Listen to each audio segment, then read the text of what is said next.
All right, welcome everyone. We are very excited to have you here today. I am Anna Blue, president of the AHLA Foundation. Thank you for joining us here today.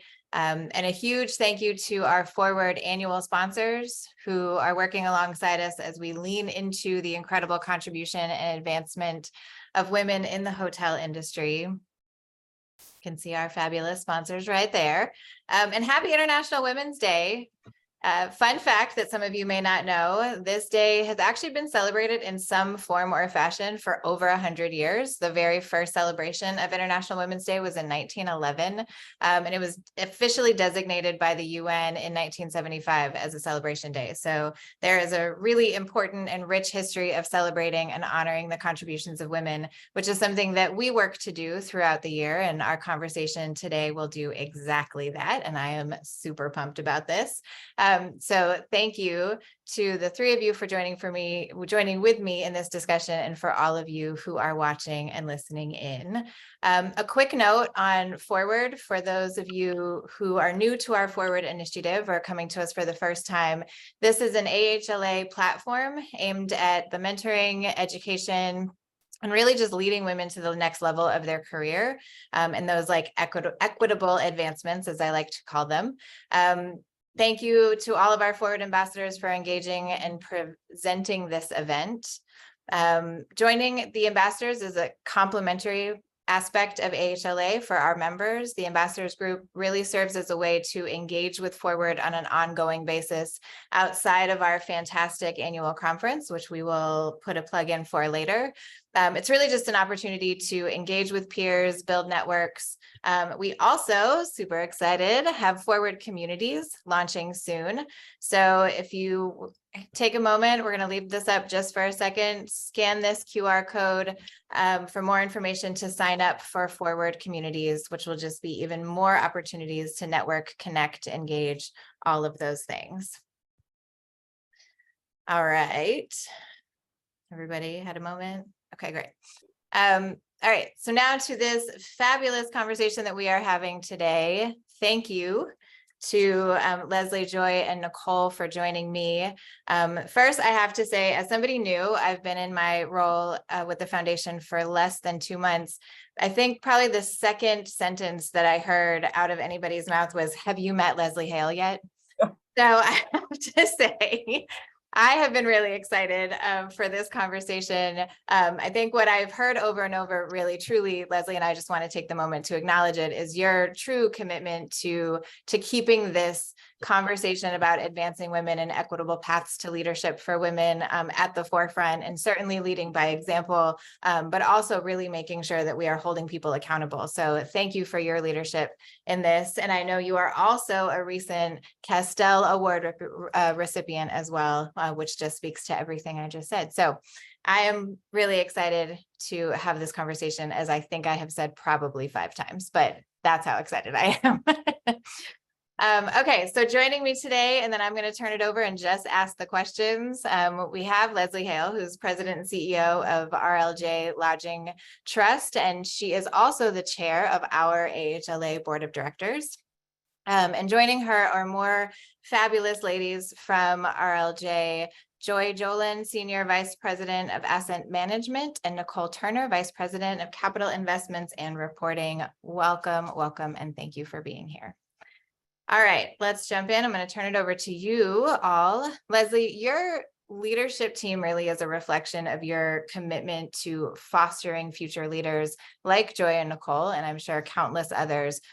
But what is it in particular about Joy and Nicole that led you to select them to join you and I in this conversation today? First of all, Anna, thank you for having us, and thank you for encouraging these types of conversations.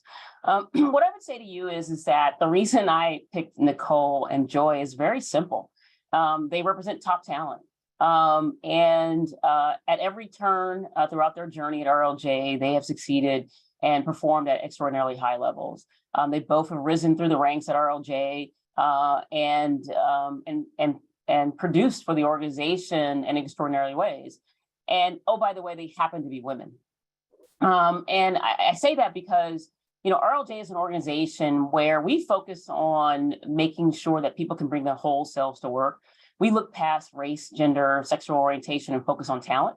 And we focus on giving people the opportunity, because what we realize is that when people can bring their whole selves to work, that they can perform at extraordinary levels. And I think that Joy and Nicole represent that. And again, for us, it's all about outcomes and performance, and they have consistently performed at high levels for our organization. I love that. And I love that you just said, and they happen to be women. There is this, people always want to put like female leader and female entrepreneur and woman CEO, but it's like, you're a leader, you're a CEO, you're a woman, you're a vice president, you're president. Like that is actually what it is. It's not, you don't always have to label it with our gender.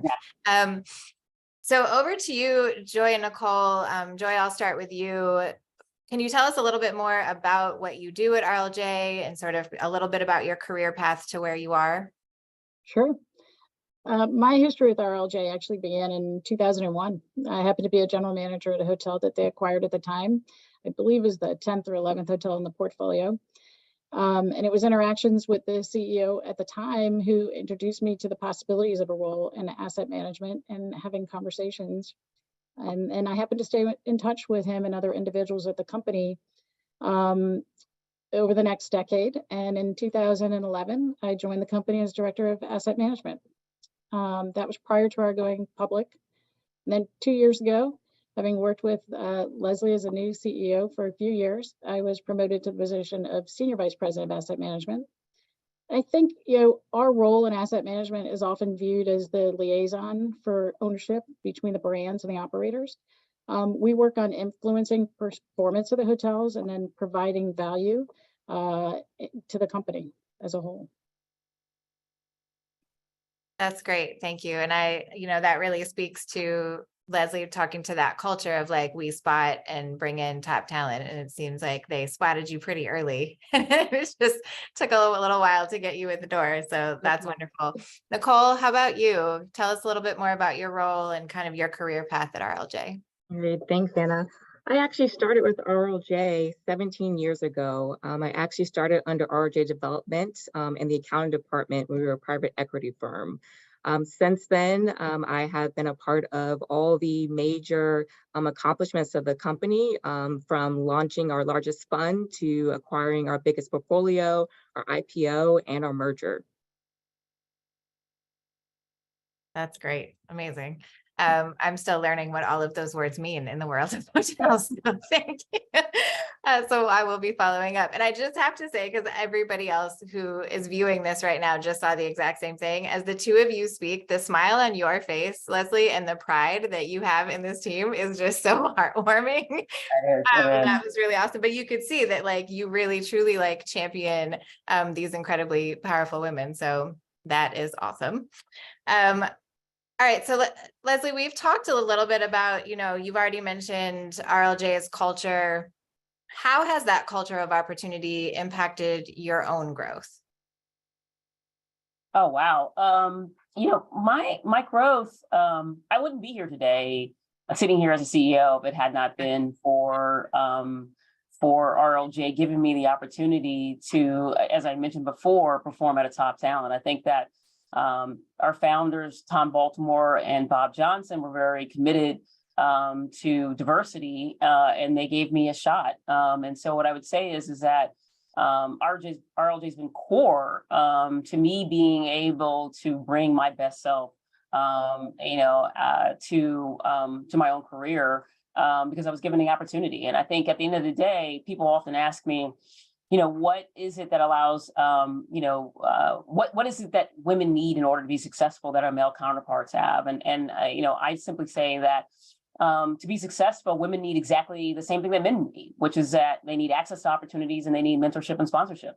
And I think that's what RLJ has given me and allowed me to excel and achieve, my best. Amazing. Just want to make sure I wasn't on mute.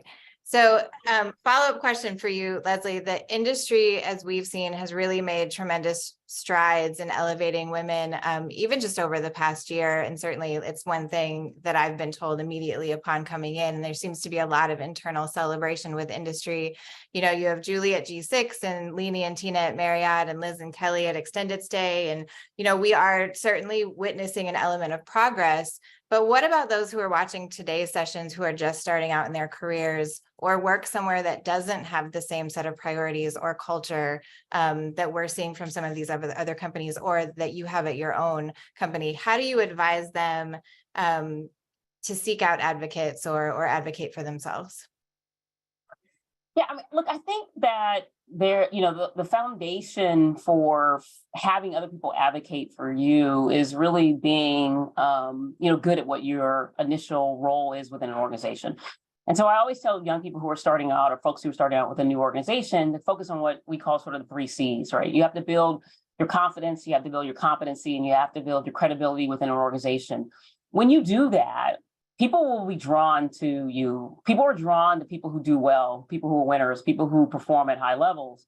And so you have to have that strong foundation first and foremost.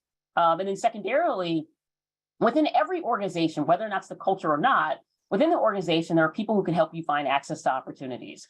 And sometimes there'll be small opportunities and sometimes they'll be large, they'll be cross-functional, some that will give you lots of exposure, some that will just give you technical skills. And so I would say that is to seek those people out within the organization that can give you access to opportunity, that can open doors that appear to be locked, that can advocate for you when you're not in the room. And so I think it's really important to find those people who will be able to do that. I mean, my career is a classic career around mentorship and sponsorship, and I've had that throughout. And I would say that is a common theme. There's no CEO, there's no executive who sits in any role that didn't have support somewhere along the way. Yeah, absolutely. And I love what you're saying about finding advocates, because oftentimes women are asked, like, you know, how do we help other women use their own voice? But there's not always space for that. And so it is sometimes finding those advocates as well. Nicole, over to you. You know, Leslie just spoke really openly about the importance of mentorship and sponsorship. How have those impacted your career journey? So mentorship and sponsorship has had a huge impact on my career. It's really helped and support pivotal growth opportunities in my career. I actually had the opportunity to work directly for Leslie Hale for about 10 years in my career at RLJ. I actually worked on accounting for 2 years and then switched over to our finance team, where I just learned a wealth of knowledge and was able to become, a great asset to the company. I really learned everything from capital markets, transactions, deals, acquisitions, underwriting, and handled our treasury department as well. And I really was set up for that professional growth and that development under Leslie's leadership. I think it's highly important to have a mentorship and sponsorship throughout your career. It definitely created possibilities earlier on in my career. It helped me work through barriers along the way. And it positioned me for each step in the next chapter of my professional achievements. That's great. I love that. And oftentimes, you know, I think people know what we're saying when we're saying mentorship. Leslie, how do you differentiate sort of when you say sponsorship versus mentorship for those who are listening and saying sponsorship? I haven't really heard that before. What does that mean for you in your experience? You know, I think when I think about my career, early in my careers, I had mentors. That latter part of my career, I had sponsors, and mentors are those who can teach you technical things that can help you learn an industry, introduce you to others. And what I would say is that sponsors are actually the ones who give you the opportunity, that open the door, or the ones that are advocating when you don't even know that they are, or they're in the room where the door is closed and banging their hand on the table and saying that, you know, Nicole, Joy need an opportunity to be able to do that. So that's, I think, the distinction, the small distinction. Both are important, and sometimes mentors can flip into sponsors. And so, you know, I think that it is important to understand that distinction, and it is important to evolve to understand who can be a mentor and change into a sponsor and who can't, because it may require you to seek out other people to be sponsors along the way. I think the key thing though is that people often ask me, well, how do I get a mentor, or how do I get a sponsor? And I think the one thing that both Nicole and Joy did was to listen and to perform. So each time they got an opportunity, they leaned into that opportunity, gave it 110%, and as I mentioned before, performed at a high level. You can get opportunities, but if you don't deliver, then it's hard to get another one. And I would say that at each and every turn, no matter what the challenge or the opportunity was, they stepped up to the plate. I think they also followed up and followed through. When they get advice and get perspective, I think that's important. People want to invest in their time when they know that people are listening. That's amazing. I know there are probably so many women, not just women, people who are tuning into this right now thinking, if only we could all have such an incredible champion, right? Like that really is a gift. And I think it seems like you all feel that way about each other and one another. And that's really wonderful. Joy, for you, why do you think that the hospitality industry is so uniquely positioned to provide opportunities to people of diverse thought, experiences, backgrounds, all of that? Thanks, Anna. I think that's a great question. And one of the things that's unique about our industry is it's not strictly vertical. We've got owners, we have brands, we have operators. And I think this provides more opportunities and layers of growth, and it can move you into positions as department heads, vice presidents, COOs, and CEOs across 3 different companies. I also think, when you look at how brands have developed and evolved over time, 30 years ago, you had hotels that were designed to serve the businessman that desired the same furnishings and standards in every city that he went. Then we had brands that were developed to target more females. Now that's morphed into brands offering more experiential or lifestyle hotels. And these hotels also serve more women and minorities. With that, our workforce evolves with the changes, and it's beneficial to have a diverse workforce when you're serving a diverse population that has varied needs. Finally, I think that true hospitality leaders, they excel at bringing others up. They seek out individuals that may not know their own talent. They provide them access to opportunities to display their training and their skills. This often will benefit women and minorities in a way that you don't see in other industries. I happen to know GMs that started as bellmen, directors of sales and marketing that started as night auditors, COOs that started as sales managers. And sourcing diverse talent is a key to the success of these operators, brand, and owners. And I think to Leslie's point, it's taking the shot and it's being given the shot. And I think our industry is very good at giving people that shot. That's awesome. It's so interesting being new to this industry, to the hospitality and hotel industry. I keep hearing that story a lot, right? And you never know initially, is it like, do we just pick out the 5 sort of anomaly experiences where somebody was a bellman who's now a GM? And I was talking to somebody last week who started as a cook and now 27 years later, is a president of an entire region of hotels. And I said, okay, I need the truth. Like, how often does this happen? And she said, way more often than people realize, that truly is the opportunity here, which is such a cool thing. As we at the foundation work on workforce development and career development, it's pretty cool to know that is real and it exists. So that's awesome. All right, we do have a question in the chat that I will just read, and you can tell me who wants to take that. How do you create opportunities to find a person to become a sponsor or mentor? The strategy that I used, often early in my career was literally just to walk up to all the department heads or all the vice presidents in the department. When I was at Goldman Sachs, I made it a point to go to lunch or go to breakfast with every single VP that was in my group. And what you find is that people enjoy talking about themselves. People enjoy being able to talk about their own career. I never asked for anything other than tell me about yourself. And that begins a conversation and a relationship for me in many, many respects. And so that's one strategy that I would use and encourage others to do it. I think the other thing, Anna, is something that I really learned from Leslie, and that is if somebody opens the door and gives you the opportunity, take it. If they say, hey, we should get breakfast sometime, you better reach out and ask to have breakfast sometime. And that really starts him on the path. And I truly appreciate having learned that from her. Yeah, that's great. That is such important advice. Like a little thing, like take them up on it. Yep. Follow up on the call. If you get a business card, reach out. If you get invited to coffee, to lunch, see that through. That's great. Yep. Wow, questions are coming in. I even have more of my own, but I love that people are engaging. Okay, so what are some of the best skills for someone to develop who wants to focus on hotel investing long term, an area that in hospitality that continues to be largely male? Wow. Look, I think that the investment side of the equation always feels sort of the sexy side of the industry. But I think that the skills that Joy has from coming from the operating side is equally as important to understanding the P&L of an investment. I think the skills that Nicole has from the finance and capital markets in terms of how you capitalize an asset. And I would think about developing investment skills by building out your toolkit. There is the P&L side, making sure that you understand that allows you to speak the language that you need to talk about an investment.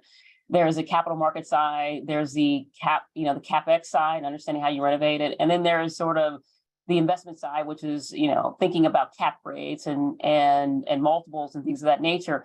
So I think part of it is touching the various pieces that go into an IRR, if you will. You don't have to come from it from a pure investment perspective. You can build those skills along the way so that when you have the opportunity to talk to somebody in investments, demonstrating your knowledge about the industry from different vantage points will at least be able to demonstrate that you can add value in an investment role.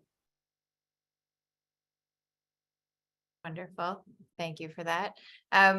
Before I go, Leslie, what was the third C? Somebody's asking. It was confidence, competence, and what was the third one?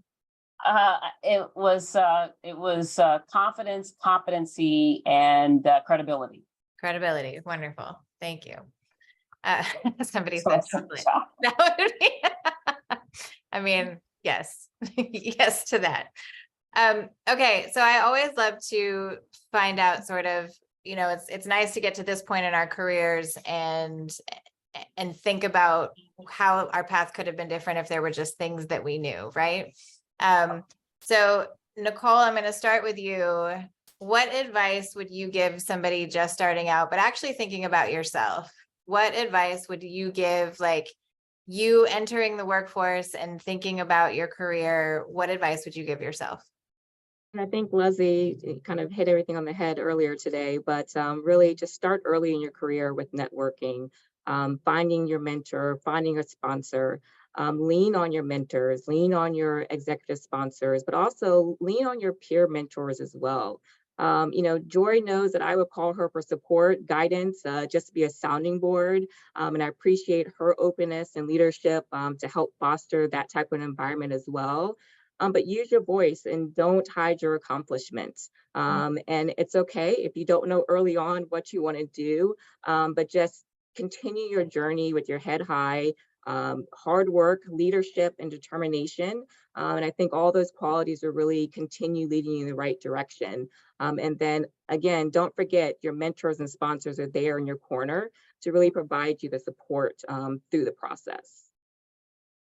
Awesome. Do you think your younger self would have listened to you if somebody had said that? I think maybe I would have. I had to decide at some point to transition over to finance and to find that sponsor. So I think that really did help me, earlier on in my career to just get out there and take that chance.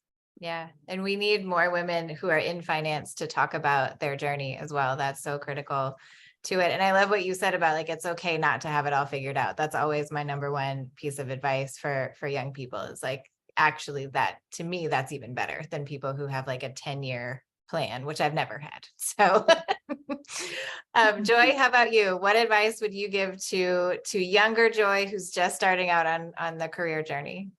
And I work with the program with the University of Denver, and this is one of the things that I have said to multiple students is look for, if you want to look for growth, try something that you think maybe you won't like, try something that makes you uncomfortable, and explore those areas because I think it gives you different perspective.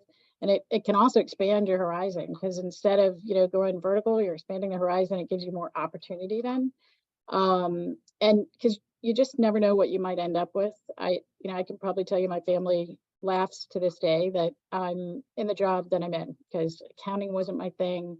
Didn't want to work with numbers, and I do it every day of my life now. And it's just trying something that you may not like, giving it an opportunity.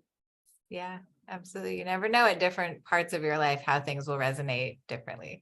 Absolutely. Leslie, how about you? What do you say to fresh, younger Leslie who's just starting out on this journey? I would say two things. One, to not sweat the small stuff. Like, I think that when you start out early in your career, some things that are really small seem gigantic, and they sometimes slow you down from being able to make moves or take steps, and to recognize, that you've got a long road ahead of you, and so that what may seem like a big deal, is really just a step along the journey. I would also say that, growth is uncomfortable. If you're not uncomfortable, you're not growing. Like, if you're not stepping out of your comfort zone, as Joy mentioned, and if you don't feel uncomfortable as you take on something new, then maybe that's not the right growth opportunity. You need to, growth is uncomfortable. I tell people all the time when they come to see me and talk to me, even today, that if you want me to support you, it's going to be uncomfortable. I'm going to give you direct feedback, as Joy and Nicole knows, right? And it's going to be uncomfortable, but it's because I want you to grow.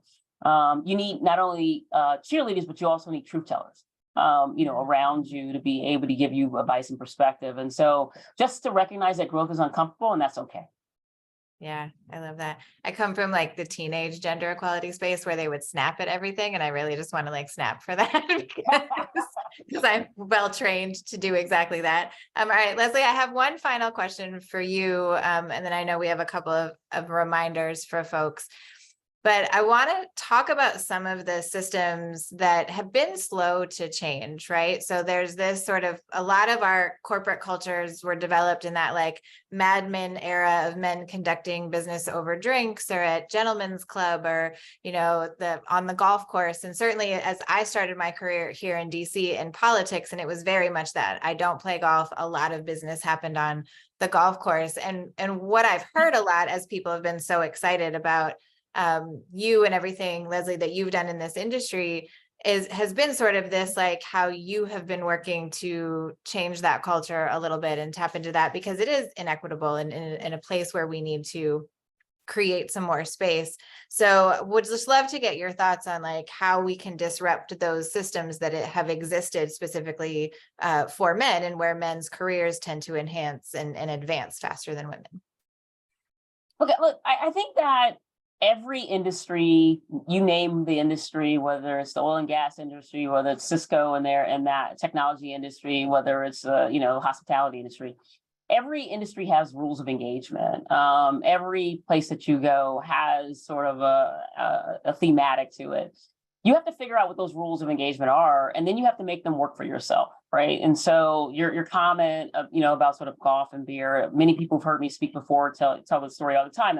I don't golf and I don't drink beer, but I do eat, right? And so, golf and beer is about relationships. And what I've learned is that deals get done because people know each other and they like each other. And so what are the other opportunities to create the opportunity to build relationships, to be able to get to know someone and develop that similar rapport? And so I've done that, throughout my career, finding ways to create those relationships, but to do it in a way that's authentic to me, and do it in a way that works for me. And so throughout my entire career, I've tried to find the rules of engagement, but make them work for me in a way that is, is authentic. And I would just encourage people to do that. What is the essence of what they were doing? And therefore, what am I trying to solve for as we look to sort of make shifts in that? I think as more women, ascend, within various industries, and particularly in the hospitality industry, we created opportunities for us to network with ourselves as well, to a good way. I mean, look, I think throughout my career, early in my career, my mentors were white males. After business school, they were Black males, and then most recently in my career, they've been females. And that's just to say that things will evolve for you over time. The people who support you and help you don't have to look like you, don't have to come from the same background as you. You just have to find a way to connect with people. And if you do that in a way that's authentic for yourself, you'll find success. I love that. And I love the idea of rules of engagement. I also like to eat and I don't play golf. So happy to do that anytime. I think that is really important with rules of engagement and how we can work within the rules, but also rewrite them a little bit as we go along and create, as younger women are coming into the workforce, like how are the rules of engagement a little bit different for them, or how have we created more opportunity around those? And all of you are doing that. So thank you very much. And thank you for joining me in this conversation today. I could keep going on. And as you've seen in the chat, there's just so much love for what the three of you have expressed and what you're doing and the spaces that you're creating, and just all of the power that we have right here on this conversation. So thank you for joining us. Couple of reminders. We have the Forward Conference in Chicago, May 4th and 5th. You can scan this QR code for a little bit more information. Early bird registration closes at the end of this month, so please join us. It will be my first one, but I'm already like all in it and really excited about it. So please join us. And then we also have a fireside chat with Randy Braun, who is the author of Something Major, the new playbook for women at work. So that is an event that is coming up at the end of this month here in DC. So anybody who is local here, please join us for that. Again, QR code, we make it simple for you to be able to register and join us. So thank you, everyone. Thank you, Leslie and Nicole and Joy, for this conversation. And thank you for all of you who have tuned in today. And happy International Women's Day and Women's History Month and all things women. Thank you. Thank you. Thanks, everybody.